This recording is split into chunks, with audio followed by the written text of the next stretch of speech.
नमस्कार, प्रणाम, जय हिंद। कैसे हैं आप लोग। बिहार स्वास्थ्य विभाग में एएनएम की बहाली आएगी कि नहीं आएगी। देखिए, बहाली तो आएगी, लेकिन सवाल ये बन रहा है कि चुनाव के पहले बिहार में एएनएम की बहाली आएगी कि नहीं आएगी। तो इस वीडियो में इसी टॉपिक के ऊपर बात करने वाले हैं कि बिहार में जो है एएनएम की बहाली चुनाव से पहले आएगी कि नहीं आएगी।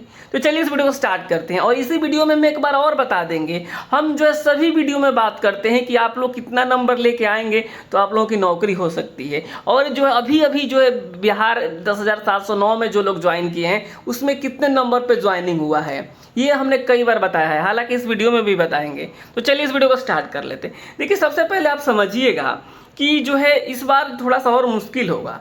क्या मुश्किल होगा नौकरी लेने में। देखिए, जो बिहार में जो है चुनाव होता है विधानसभा का, विधानसभा चुनाव, ठीक है। विधानसभा चुनाव क्या है, 2025 है। अब मैं आपको बता दूं, जो है जो भी नया मुख्यमंत्री बनेंगे वह नवंबर में, ठीक है, वह नवंबर में शपथ ग्रहण कर ले सकते हैं, जैसा कि पहले लेते आए हैं। पिछले एक आध बार में हमने देखा है कि नवंबर में ही माननीय मुख्यमंत्री जो नए बनते हैं वह जो शपथ लेते हैं। और जो पिछली बार 2020 में जो है आचार संहिता लगा था वह 25 सितंबर को लगा था, 25 सितंबर को लगा था, ठीक है। तो इस बार भी हम उम्मीद लगा रहे हैं कि सितंबर में 20 तारीख के आसपास लग जाएगा। देखिए, ये जो है मैं बिल्कुल अपने पर्सनल ओपिनियन के हिसाब से बता रहा हूँ, जो है पिछली बार को देख कर बता रहा हूँ कि यानी पिछली बार अगर 25 को लगा तो हो सकता है कि 20 तारीख के आसपास लग जाए, या हो सकता है कि 30 तारीख को लग जाए, ये भी हो सकता है। तो बहाली आनी होगी तो जो है आचार संहिता के पहले आएगी। तो अभी समय कितना बच रहा है, 2 महीना अप्रॉक्स, लगभग जो है 2 महीने का समय है, ठीक है। और 2 महीने में सरकार कुछ भी कर सकती है, ये बात भी आप लोग समझिएगा। 2 महीने कम नहीं होता है। तो आइए अब बात कर लेते हैं, अगर आप भी बिहार में सरकारी एएनएम बनना चाहते हैं तो ये बुक आपके लिए बहुत फायदेमंद हो सकती है। यह जो है इडुका जोन से प्रकाशित हुई है, बिहार टेक्निकल सर्विस कमीशन से जो एएनएम की बहाली निकलती है उसके लिए। और सबसे इसमें खास बात यह है कि जो नया सिलेबस है ना, उस सिलेबस पे आधारित है। एक बात और है इसमें कि पहले सब्जेक्टिव दिया गया है और उसके बाद ऑब्जेक्टिव दिया गया है, और ऑब्जेक्टिव की संख्या जो है 2500 प्लस है। ये बहुत अच्छी चीज़ है और अनुभवी लेखकों द्वारा ये जो है लिखा गया है। तो आप इस बुक को ले सकते हैं, जिसका लिंक आपको जो है फ्लिपकार्ट और अमेजन पे भी मिल जाएगा। यहाँ पे आप देख सकते हैं इस तरीके से जो है सारी चीज़ें टॉपिक वाइज दी गई है। ये देखिए टॉपिक वाइज यहाँ पे दिया गया हुआ है सब कुछ, और उसके बाद से यहाँ पे जो इसका ऑब्जेक्टिव भी दिया गया है लास्ट में। तो आप इस बुक को लीजिए और अपना तैयारी आज ही से शुरू कर दीजिए। बिहार में जो है 2 महीने में बड़ी बड़ी भर्तियां क्लियर हो जाती है, और कुछ भर्तियां 2 साल में भी क्लियर नहीं होती है। तो हो सकता है बिहार विधानसभा चुनाव से पहले नई बहाली देखने को मिलेगी, ठीक है। यहाँ पे एक बात और है कि जो 10,709 वाला केस जो चल रहा है ना, उसमें जो है अगस्त के महीने में यह केस फाइनल हो जाएगा। तो उसके बाद से हो सकता है कि नई बहाली देखने को मिले। सरकार हो सकता है कि बहाली निकाल दे, चुनाव बाद एग्ज़ाम्स कराए, या हो सकता है एग्ज़ाम्स करा ले और चुनाव बाद ज्वाइन कराए। लेकिन जो है उम्मीद इस बात की लगाई जा रही है कि हो सकता है बिहार में एक नई बहाली देखने को मिल जाए, क्योंकि जो अभी ये जो केस चल रहा है, अभी नया डेट इसमें 22 जुलाई को आया हुआ है, इससे कुछ खास असर नहीं होगा, ठीक है। लेकिन आपको बता दें, बहाली आएगी, आज आए या फिर कल आए, ठीक है। इसी तरीके से जो है अभी स्टाफ नर्स की बहाली आई है, कितना जल्दी एग्ज़ाम्स हो गया, एडमिट कार्ड भी आना शुरू हो गया। तो जो लोग पहले से तैयारी नहीं कर रहे थे ना, वे फंस गए।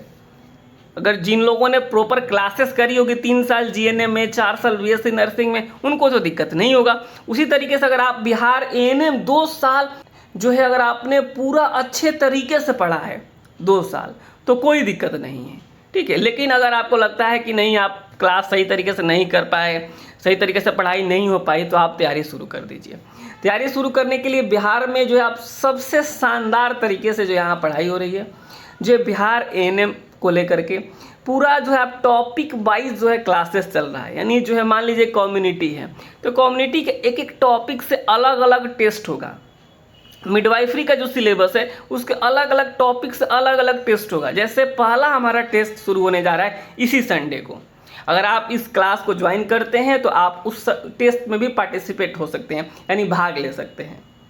बहुत जो है ज़रूरी है पढ़ाई के साथ साथ टेस्ट, समझ गए आप लोग। पढ़ाई के साथ साथ टेस्ट जरूरी है, नहीं तो केवल अगर आप हवा में पढ़ते रह जाएंगे और आप टेस्ट नहीं देंगे तो पता ही नहीं चलेगा कि तैयारी कहाँ तक हुई है। क्योंकि ऐसे क्वेश्चन MCQ देखने में ना लगता है कि हमको तो पता है ये, लेकिन जब एग्जाम में बैठते हैं तो कन्फ्यूजन हो जाता है। तो वही जो होता है वो टेस्ट से कॉन्फिडेंस लेवल बढ़ता है। तो मैं आपको बता दूं, मैंने इसमें बोला है 25 प्रैक्टिस सेट देने के लिए, लेकिन मैं आपको बता दूं 25 प्रैक्टिस सेट के अलावा भी कई आपको जो है प्रैक्टिस सेट यहाँ देखने को मिलेगा। टॉपिक वाइज टेस्ट मिलेगा, जो शायद मुझे नहीं लगता है कि बिहार में कहीं भी होता होगा। अगर होता होगा तो आप कमेंट्स करके बताइएगा, या फिर मेरा जो नंबर है इस नंबर पर मैसेज करके बता दीजिएगा। टॉपिक वाइज सबसे बेहतरीन तैयारी करने के लिए आप प्ले स्टोर से ज्वाइन कर सकते हैं। ठीक है, हमारा एप्लीकेशन का नाम है एजुकेशनल AKP। ठीक है, एजुकेशनल AKP यही एप्लीकेशन है। आपको प्ले स्टोर पे जाना है और इसको सर्च करना है, और सर्च करने के बाद इंस्टॉल कर लेना है। इंस्टॉल करने के बाद क्लास ज्वाइन कर लेना है। अगर क्लास ज्वाइन होने में दिक्कत हो रहा है तो ये जो हमारा टीम का नंबर है 72 899 59 436 पे आप BTSC NM क्लास लिख करके आप जो है मैसेज कर सकते हैं। बाकी आपकी मर्जी है। ठीक है, अगर आप जो है तैयारी करना चाहते हैं भर्ती आने से पहले तो कर सकते हैं। संभावना इस बात की है कि बहाली आ सकती है चुनाव के पहले। ठीक है, ये सारी चीज़ें हो गई। अब हम बात कर लेते हैं जो आप लोग पूछते हैं ना बार बार कि कितना नंबर लाएं कितना नंबर लाएं। देखिए, नंबर तो मुझे नहीं लगता है कि बिहार के कोई ऐसा व्यक्ति होगा जो हमारा वीडियो स्वास्थ्य विभाग से रिलेटेड देखता होगा और उसे अब पता नहीं होगा कि कट ऑफ कितना जाता है मिनिमम।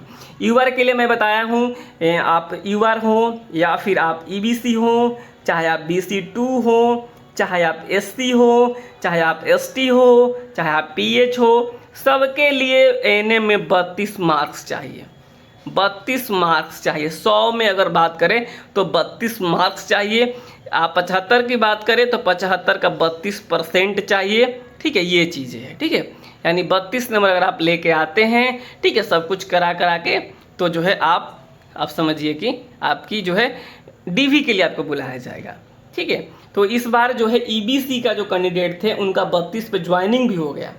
ठीक है, और SC ST का 32 पे ज्वाइनिंग हो गया। ठीक है, ज्वाइनिंग 32 पे किसका नहीं हुआ? EWS का भी हो गया।